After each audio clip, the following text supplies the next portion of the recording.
আমরা দিনের শেষে একটু শান্তিতে ঘুমাতে চাই, এই জিনিসটা আমাকে করতে হবে।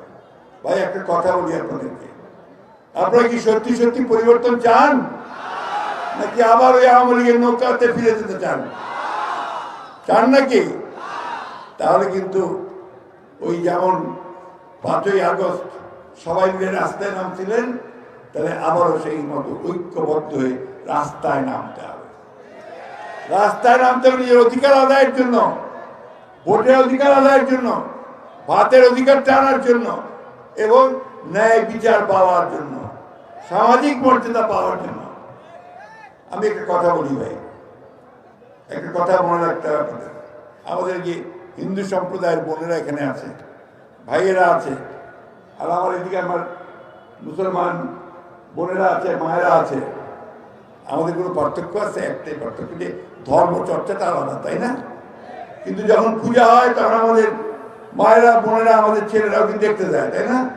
আর আমাদের যখন আপনার ঈদের অনুষ্ঠান হয় তখন সেবাই খাওয়া আমাদের হিন্দু ভাই বোনেরা সবাই আসে না বাড়িতে বাড়িতে।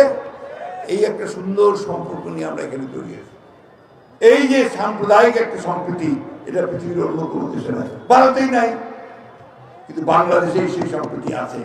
সুতরাং আমাদেরকে এখানে কেউ ওই ধরনের কথা বলে যেখানে আপনার সাম্প্রদায়িকতা হচ্ছে, এটা মানতে আমরা রাজি নই। আমরা পরিষ্কার করে বলতে চাই যে বাংলাদেশে কোনো সাম্প্রদায়িকতা নাই, এবং আমরা এটা নিশ্চিত করে বলতে পারি যে আমরা যদি কখনো সুযোগ পাই, জনগণের ভোটের মাধ্যমে যদি আমরা কোনো ক্ষমতায় যেতে পারি, রাষ্ট্রপতির দায়িত্বে যেতে পারি, তাহলে আমরা নিশ্চিত করব এই দেশের সকল সম্প্রদায়ের, সকল ধর্মের মানুষের অধিকারকে নিশ্চিত করা হবে।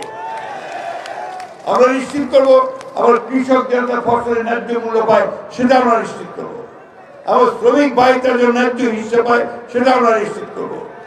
আর বিনা কারণে ওই গায়েবী মামলা, এটা যেন আর কোনোদিন না হয়। বিনা কারণে মানুষকে হত্যা করা, গুম করা, এটা যেন আর বাংলাদেশে কোনোদিন না হয়। বন্ধুগণ, আজকে অনেক কিছু শুরু হয়েছে। আমাদের কিছু কিছু মানুষ এখন বিভিন্ন রকম কথা বলতেছে, এই কথাগুলো বলা বন্ধ করেন।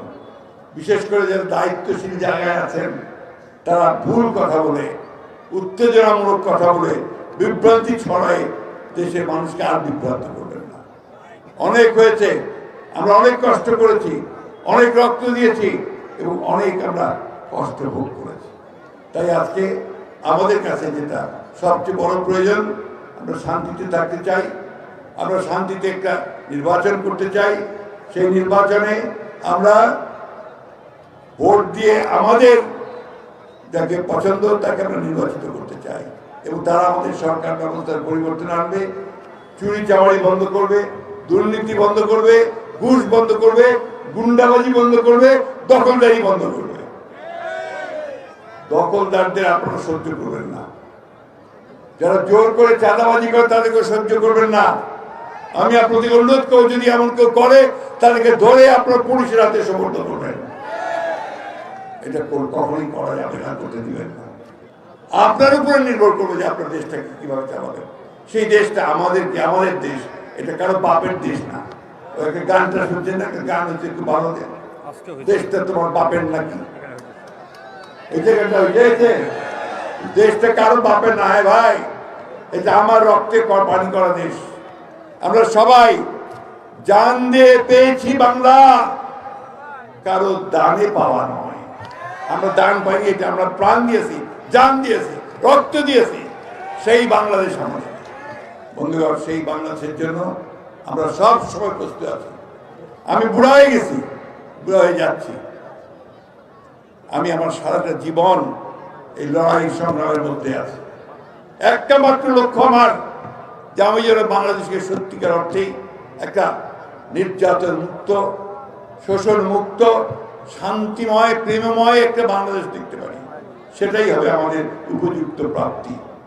তাই অনুরোধ করব, আমরা কারো প্রতিহিংসা চালাতে চাই না, আমরা কারো প্রতিশোধ নিতে চাই না।